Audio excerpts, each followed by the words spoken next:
Deixa eu ligar meu inimigo aqui. Sabe, queridos, eu estava pensando, meditando um pouco.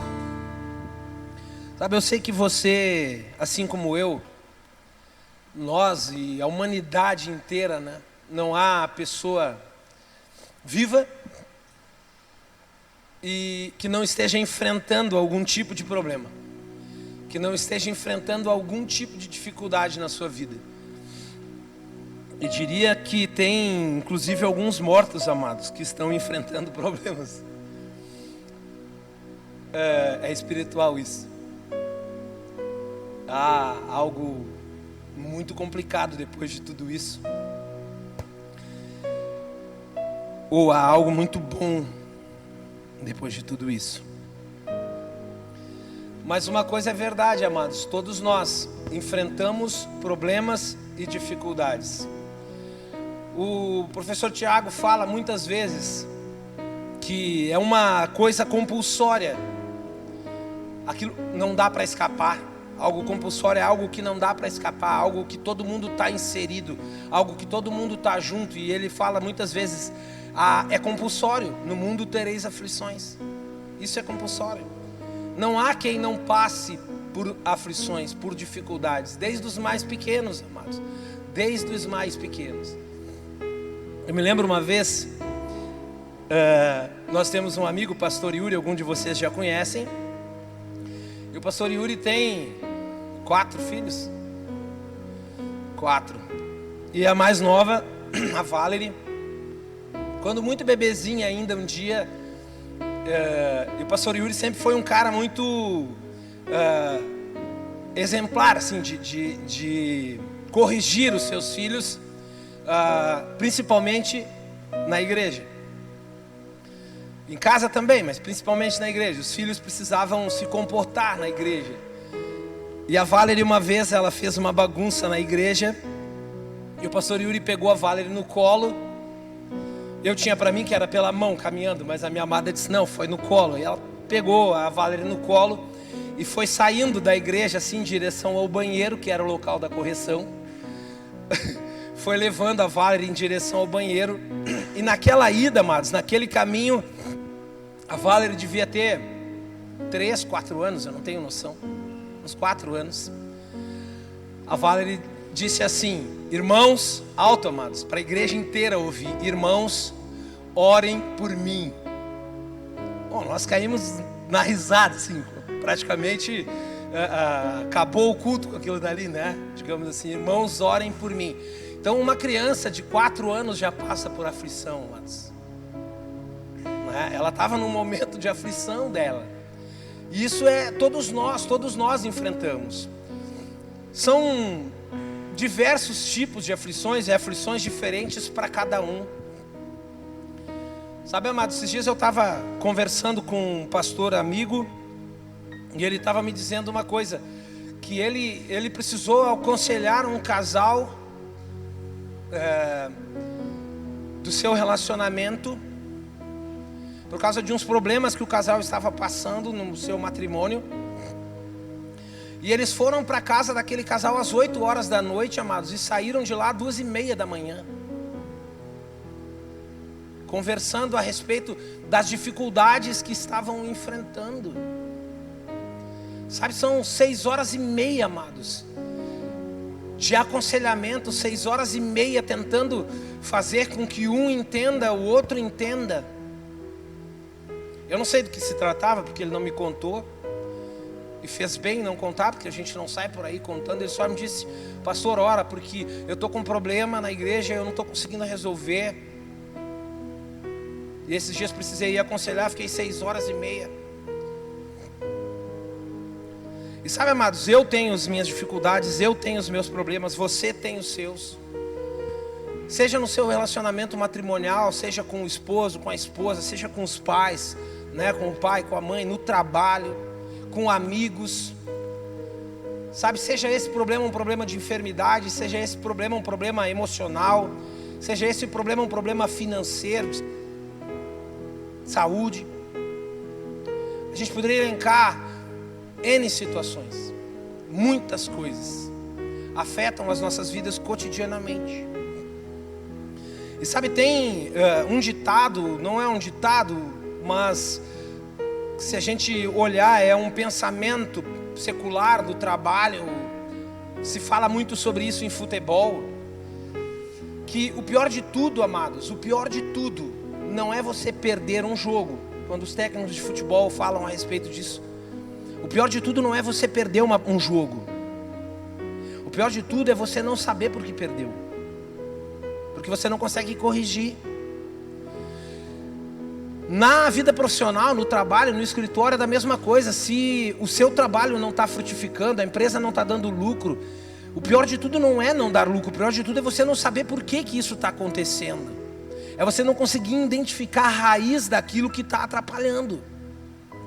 E nas nossas vidas é da mesma forma, amados. Não é o pior eu e você termos os nossos problemas, isso não é o pior. O pior de tudo é nós olharmos e nós não conseguirmos identificar o que está causando isso nas nossas vidas. É nós olharmos para aquilo que tem afetado a nossa vida emocional, aquilo que tem afetado a nossa vida espiritual, aquilo que tem afetado a nossa vida financeira, aquilo que tem afetado a nossa vida matrimonial, o nosso namoro, a nossa amizade. E nós não conseguimos identificar o que está fazendo isso.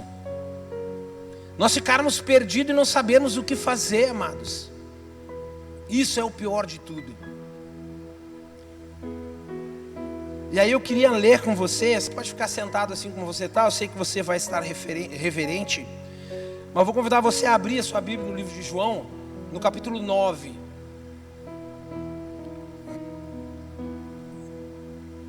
João, Evangelho de João, o quarto livro do Novo Testamento, capítulo 9.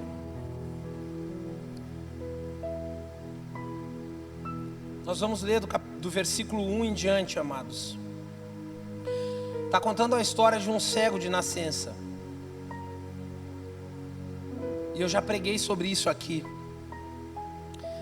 Mas o enfoque que eu quero tomar com vocês nessa manhã é um pouco diferente. Diz assim, ó: e passando Jesus viu um homem cego de nascença. Sabe, eu vou lendo versículo por versículo e conversando com vocês algumas coisas. Então deixa a sua Bíblia aberta aí em João 9. E passando Jesus viu um homem cego de nascença. O evangelista João, ele está contando essa história, e foi só ele dos evangelistas que contaram essa história. E ele está falando a respeito de um homem cego de nascença. Sabe, amados, nós não conseguimos muitas vezes perceber quando uma pessoa é cega. Talvez você já tenha até visto pegadinhas na internet de pessoas que estão sentadas, né? Até assisti essa semana uma pegadinha assim. O cara está sentado num restaurante e tem um homem sentado na frente. E o homem está assim, olhando fixamente para a mulher do cara. E ele fica olhando fixamente. E aí o cara começa a ficar assim, incomodado. O esposo começa a ficar incomodado com aquele homem olhando para a mulher dele. E aí ele olha e diz assim: ele está te olhando? O que esse cara está pensando? E ele começa a ficar meio que assim, brabo, exacerbado, assim, sabe? Começa a mudar um pouco a fisionomia, amados, por causa daquele cara olhando fixamente para a mulher dele. Daqui a pouco vem um outro cara, coloca um óculos escuro naquele cara que estava olhando fixamente para a mulher dele, abre uma bengala de cego, dá para o cara: deu, vamos embora, já paguei a conta. Aí o cara levanta e sai caminhando como se fosse um cego. E aí o cara assim, pá, o cara é cego, sabe? O cara fica com vergonha. Mas eu estou contando isso para você conseguir identificar e entender uma coisa. Nós não conseguimos notar que as pessoas são cegas muitas vezes. Há alguns que dizem que conhecem o cego dormindo e o manco sentado. É bom. O cara é bom. Eu não consigo conhecer um cego dormindo. Só se talvez tiver uma bengala do lado, talvez não seja dele, a gente possa se enganar. Mas quando o João está contando essa história, amados, ele diz: havia um homem cego. João conhecia ao menos a história, não sei se é aquele homem, mas ao menos a história daquele homem João conhecia. Havia um homem cego de nascença. Para saber ainda que é de nascença é pior, amados. Eu tinha um amigo, Ricardo, cego. Uma vez eu trabalhei desde os 11 anos numa lancheria, num boteco, né, amados, com meus pais. Meu pai era dono de um comércio. E uma vez o Ricardo entrou naquele comércio. E ele era um homem bonito, assim, casado com uma mulher bonita. E ele era cego, a gente notava, porque ele passava lá sempre com a muletinha dele, vendendo os cartõezinhos de loteria, que era o trabalho, a forma como ele ganhava o dinheiro dele. E uma vez eu cheguei, aí eu estava conversando e ele falou assim, Coca. Eu olhei para aquele cara, eu nunca tinha, assim, entenda esse, eu nunca tinha visto ele. Eu nunca tinha visto o Ricardo Salvo ver ele por ali. Mas tipo, não tinha uma proximidade dele como eu tenho do Lucas, de conversar, ser amigo, ou do Paulo, ou de cada um de vocês. Eu não tinha essa proximidade com aquele cara. E o Ricardo disse para mim assim, Coca. Eu olhei para ele assim, como é que tu sabe o meu nome? Daí ele falou, eu estudei com a tua irmã, eu estudei com a Magda. Sabe, amados, o Ricardo ele não era cego de nascença. Eu não conseguiria olhar para o Ricardo e identificar, esse cara ficou cego porque ele teve um tumor no nervo óptico. Eu não conseguiria identificar isso.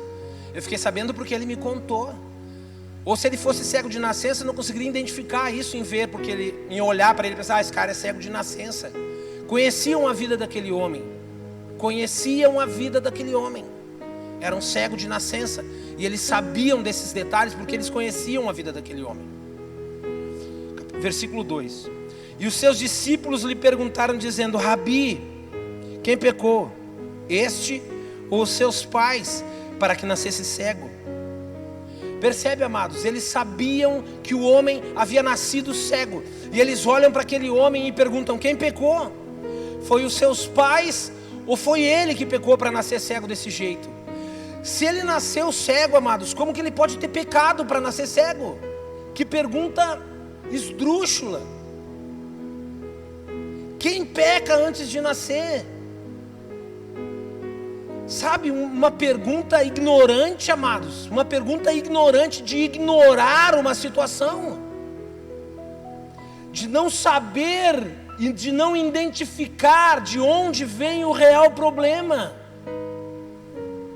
Quem pecou? Eles, os pais ou ele, para que ele nascesse dessa forma? A pergunta já não precisava ter o ícone ele. A pergunta já não precisava ser, ele pecou para nascer desse jeito? Não tem como ter pecado. Ninguém peca no ventre, ninguém peca antes de nascer. Mas de fato, a gente olha e identifica que os apóstolos não identificaram a raiz do problema daquele homem, amados. E não é porque Jesus falou isso para ele depois. Com a pergunta deles a gente já consegue identificar isso. Depois tem uma outra coisa, amados. Quando eles perguntam para Jesus quem pecou, eles estão condicionando ao problema daquele cego, eles estão condicionando a dificuldade física daquele homem, eles estão condicionando o problema que nós estamos enfrentando, as dificuldades que nós estamos passando, a pandemia que nós estamos enfrentando, a um pecado. Sem dar uma oportunidade de pensar que pode ser outra coisa. Não precisa ser um pecado que trouxe sobre a minha vida ou que trouxe sobre a tua vida o problema que nós temos enfrentado hoje. Talvez não seja um pecado que faça tu enfrentar o que tu estás enfrentando hoje. Talvez seja, mas talvez não seja. E o problema de todo não é enfrentar o problema de todos é tu não saber por que tu está enfrentando o problema.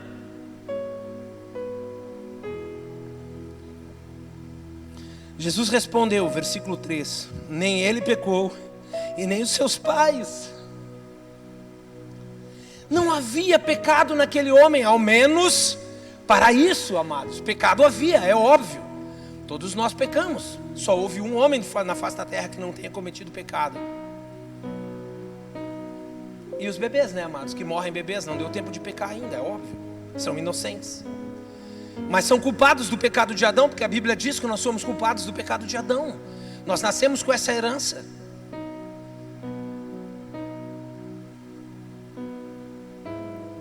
Não, nem ele, nem os pais dele pecaram. O que Jesus está dizendo para os seus apóstolos, amados, e o que Jesus está dizendo para mim e para você numa manhã de domingo, é que nem tudo, amados, nem tudo que eu e tu enfrentamos é culpa de um pecado. O problema que eu e tu estamos enfrentando, ele pode ser, amados, e eu e tu precisamos identificar isso. Nós precisamos orar, pedindo para que Deus mostre isso para nós. Isso pode ser, Lucas, para que a glória de Deus seja manifesta na nossa vida, para que as pessoas possam ver, amados, o Deus que atua em ti em meio aos problemas que tu enfrenta.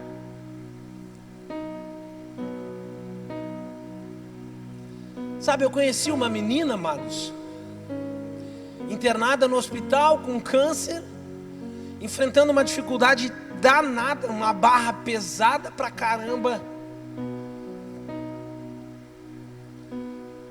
E ela falou: eu creio que Deus vai me curar, e quando Deus me curar, eu vou testemunhar dele. Para que esperar? Testemunha dele agora, em meio ao problema que tu está enfrentando, querida. As pessoas vão te ouvir muito mais se tu, em meio à dor, em meio ao sofrimento, em meio a isso que tu está passando, tu dizer que Deus é um Deus de amor, do que tu sair, né, incúlume, sem problema nenhum de tudo que tu está passando, e dizer assim: ah, Deus é bom. Aí o diabo vai apontar e vai dizer assim: aí tu dá tudo para ele, é óbvio. Tipo Jó. Tipo Jó. Vamos continuar lendo. Jesus respondeu: nem ele pecou e nem os seus pais, mas foi assim para que se manifestasse nele as obras de Deus. Sabe, amados, se nós acreditamos na palavra de Deus, e nós vemos que Paulo, o escritor Paulo aos Romanos fala no capítulo 8, 28, que todas as coisas cooperam para o bem daquele que crê. Todas as coisas cooperam para o bem daqueles que creem e que andam segundo os seus propósitos. Esse versículo tem complemento, amados. Não basta crer, precisa andar conforme os propósitos de Deus. Todas as coisas cooperam para o bem daquele que ama a Deus, daquele que crê, daquele que cumpre os propósitos de Deus. Por que, amados, que eu e você não conseguimos entender que aquilo que a gente está enfrentando, que aquilo que a gente está passando pode ser uma atuação de Deus na minha, na tua vida, para que nós possamos crescer, amados?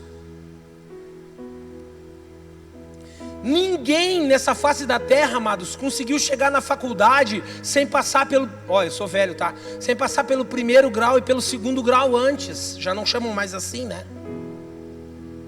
Ninguém, amados. Você não consegue se tornar um doutor sem fazer um vestibular. Você não consegue se tornar um engenheiro sem fazer a primeira série. Ah, mas tem pessoas que têm a mente dotada e que vão para lá sem fazer a primeira série. Pois é porque eles já são uma primeira série feita, são dotados. Mas eles fizeram de alguma forma isso. Ninguém chega num ponto final sem dar um passo primeiro. Ninguém termina uma caminhada sem dar o primeiro passo, uma corrida sem dar o primeiro passo. Eu e você, nós queremos alcançar a estatura do varão perfeito, que a Bíblia diz que nós precisamos buscar isso, alcançar a estatura do varão perfeito, sem passar pela primeira série. Sabe aquele filme, eu acho que é o Todo-Poderoso, e aí tem o 2, né? Que o cara constrói uma arca. Já viram? Vou dar um spoiler. O cara constrói uma arca no meio de Nova York, eu acho, Noé de Nova York, acho que é isso, assim que chamam ele. O cara constrói uma arca, igual a arca de Noé, no meio da cidade de Nova York, amados, no filme. E a mulher dele entra em parafuso, amados, com aquilo que está todo mundo chamando o cara de louco, todo mundo acusando, todo mundo atacando, e ela está sentada num bar, assim, num restaurantezinho, comendo algumas coisas, e vem o garçom, que é aquele Morgan Freeman, faz o papel de Deus no filme, ele vem servir ela, e eles começam uma conversa ali, e aí ela fala, eu sou esposa do Noé. Aí ele ri do cara que está fazendo a arca. Eu gosto muito dessa história. E aí ela meio que reclama, e ele senta e fala para ela assim: quando alguém pede paciência para Deus, tu acha que Deus dá paciência? Ou tu acha que Deus te dá a oportunidade de ser paciente? Quando Deus pede, ele pergunta para ela, quando Deus pede para a família estar unida, Deus une a família. E ela havia orado uma noite ou 2 noites, ou algum tempo antes, pedindo para que Deus desse união para a família, porque eles estavam muito afastados.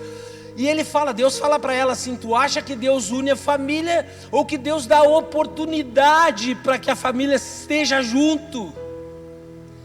E aí ela entende, cai a ficha dela, amados. Isso é um filme, né? É um romance.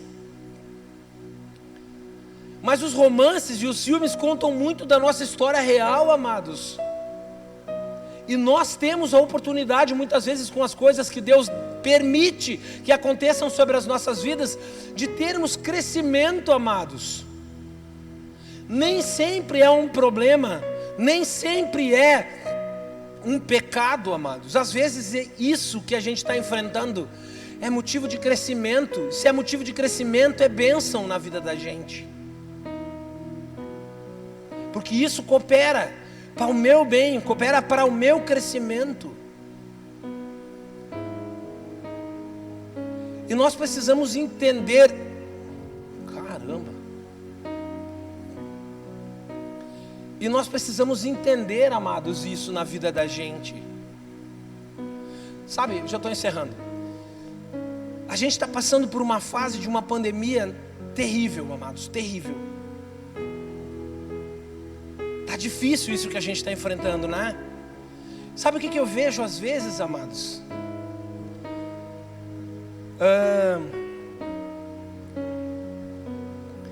A gente vê posts no Face, né? Ou nessas redes sociais por aí, de pessoas colocando assim. O cara bota lá aquele versículo de Crônicas, 2 Crônicas 7,14, se não me falha a memória. Se o meu povo que se chama pelo meu nome se humilhar e orar e se arrepender, eu virei e curarei, sararei a terra. Isso, amados, é mais ou menos igual a pergunta dos apóstolos: quem pecou, ele ou os pais dele? Feto não peca. Quando a gente fala isso, se o meu povo que se chama pelo meu nome se humilhar, orar, eu vou sarar a terra, direcionando isso para essa pandemia que a gente tem enfrentado, é um erro gigante, amados. Por quê? Porque a pandemia que eu e tu temos enfrentado, a pandemia que o mundo tem enfrentado, tem sido assolado por ela, não é culpa da igreja. Primeiro que essa oração, primeiro porque o capítulo 6 e o capítulo 7 de 2 Crônicas está falando a respeito do templo, e está falando a respeito da forma como que o povo havia de se portar no templo, e está falando a respeito do povo de Israel, de quando eles pecassem, eles passariam fome, eles passariam necessidade, e eles sofreriam pragas. Mas isso é para o povo de Israel, não é para a igreja, amados.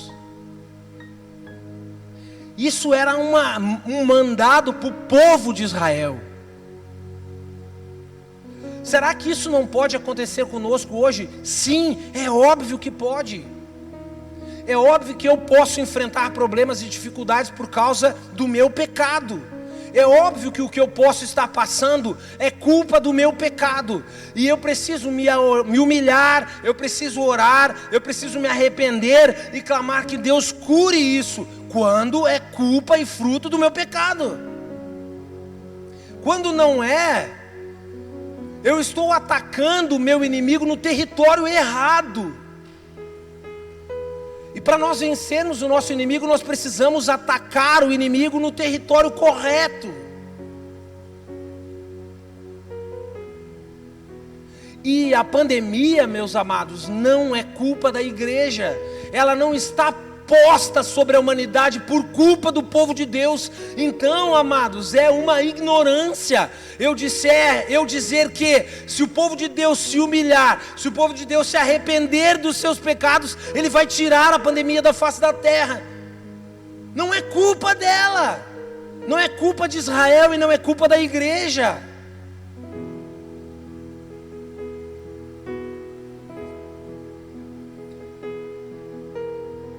Não é pecado da humanidade que está trazendo isso sobre as nossas vidas nesse tempo que nós vivemos. Pode ser pecado de alguém, né? Alguns defendem que isso foi criado, então tá, é pecado da maldade do coração, mas do pecado da maldade do coração daquele homem, não da humanidade, amados. E sabe, nós precisaríamos como igreja, e eu falo aqui, a nossa igreja TDA, com o I minúsculo, como eu falei para vocês esses dias, que o I minúsculo significa a igreja local, e que o I maiúsculo significa a igreja universal, não a universal do reino de Deus, né? Mas a igreja do mundo. Nós, a igreja local e a igreja do mundo inteiro, amados, precisa entender que este é um tempo que Deus tem nos dado para que a glória dele seja manifestada, amados. Porque há vizinhos nossos, há irmãos nossos que estão enfrentando dificuldades muito piores do que a nossa, amados. E nós estamos nos ajoelhando no nosso quarto e dizendo: eu me arrependo, cura a nação por causa que isso é culpa do meu pecado. Não é. O que eu preciso é levantar os meus joelhos do chão e perguntar: Jean, tu precisa de ajuda, cara? Precisa que eu faça alguma coisa contigo? Tem comida na tua casa? Tu está conseguindo vencer isso?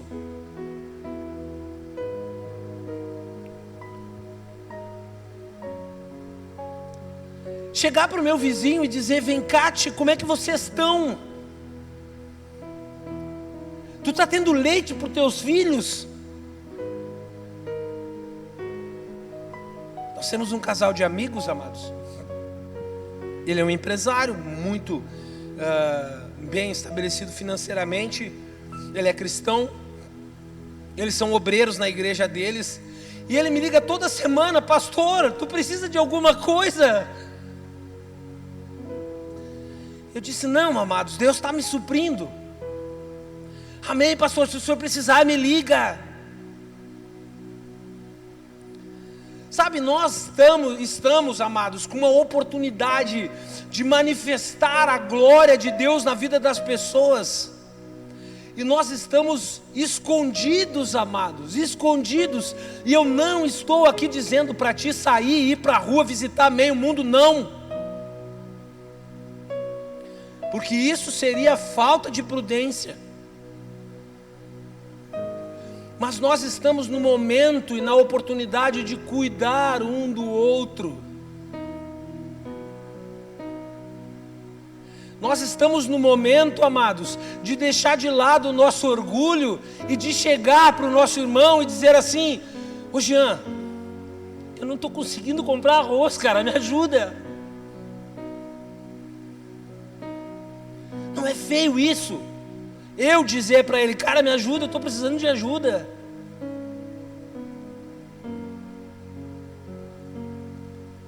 Permitir que a glória de Deus seja manifesta através da minha humildade. Permitir que a glória de Deus seja manifesta através da solidariedade do Jean. E fazer isso com o mundo, amados. Vamos usar a palavra assim: fazer isso com as pessoas que estão fora da igreja. Auxiliar as pessoas como igreja, auxiliar as pessoas como corpo de Cristo.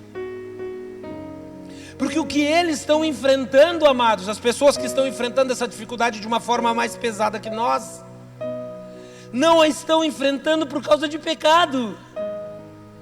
Eles estão enfrentando isso para que a glória de Deus seja manifesta através da minha e da tua vida.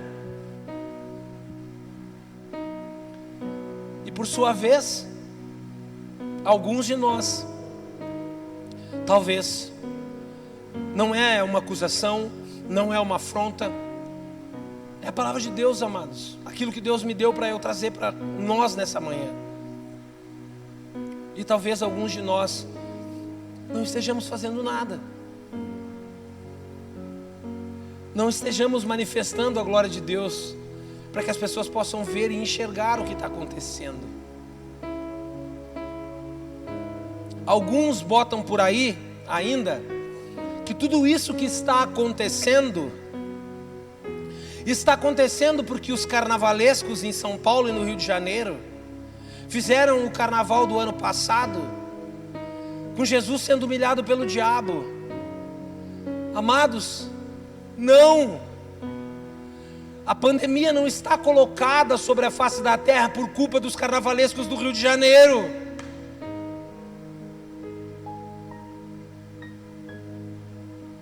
E eu não estou defendendo o carnaval.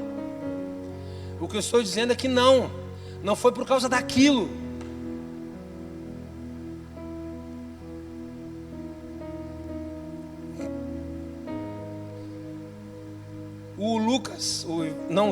O evangelista Lucas, ele fala que um passarinho é vendido por 5 centavos, amados. O valor que aparece lá na passagem condiz em relação a 5 centavos.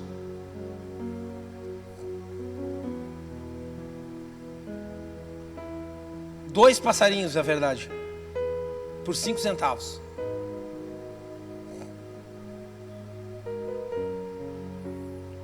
Deixa eu ver, Lucas 12:6. Minha Bíblia está se soltando, amados.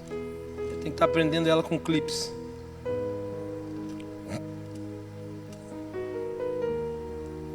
Uma confusão agora. Não se vende 5 passarinhos. Melhor. Não se vende 5 passarinhos por 2 centis? 5 centavos. E nenhum deles está esquecido diante de Deus.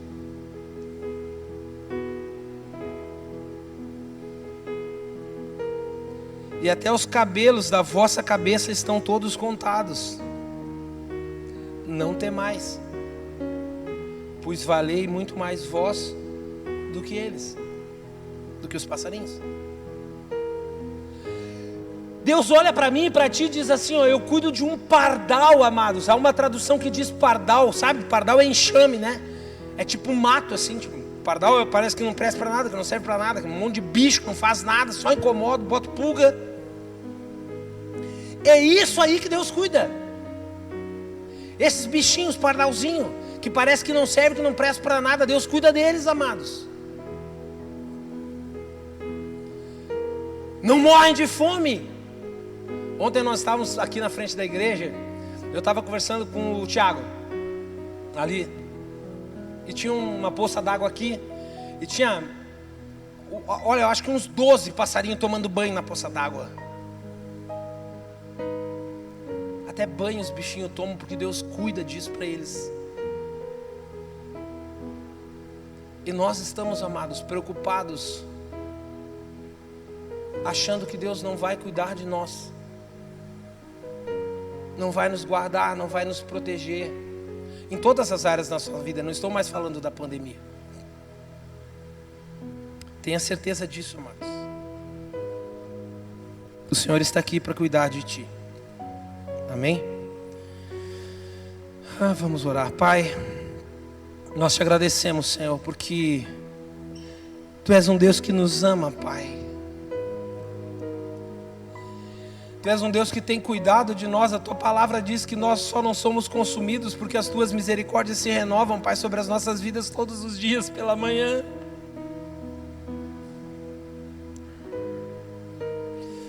E nós sabemos que muitas vezes nós não somos merecedores da tua misericórdia, por isso a misericórdia tu tem amado a cada um de nós e cuidado cada um de nós apesar de nós, Senhor. E nessa manhã nós queremos te agradecer, Deus, por esse amor que tu tem disponibilizado e mostrado nas nossas vidas, Pai. E nós te pedimos, nos dá coragem, nos dá uma forma, nos dá uma tática, nos dá um jeito, uma maneira, nos mostra como nós possamos manifestar, Deus, a tua graça, a tua obra, manifestar o teu amor, o teu poder para as pessoas que rodeiam as nossas vidas, Senhor. Para que nós possamos propagar de ti para as pessoas que necessitam, Pai. O mundo carece de ti, Pai, e nós estamos muitas vezes com a nossa boca fechada, Pai, perdendo oportunidades, Deus, de falar do teu amor para as pessoas. Então te peço, nos ensina, Pai, nos mostra como. A mim, a cada um dos meus irmãos e a tua igreja pelo mundo afora, Senhor. Porque uma coisa nós te pedimos, Pai, é que tu nos deixe ficar aqui na tua presença e que dela não necessitemos sair, Senhor. E nós te louvamos, Pai, e te agradecemos por tudo que tu tem feito na vida dos teus filhos, em nome de Jesus.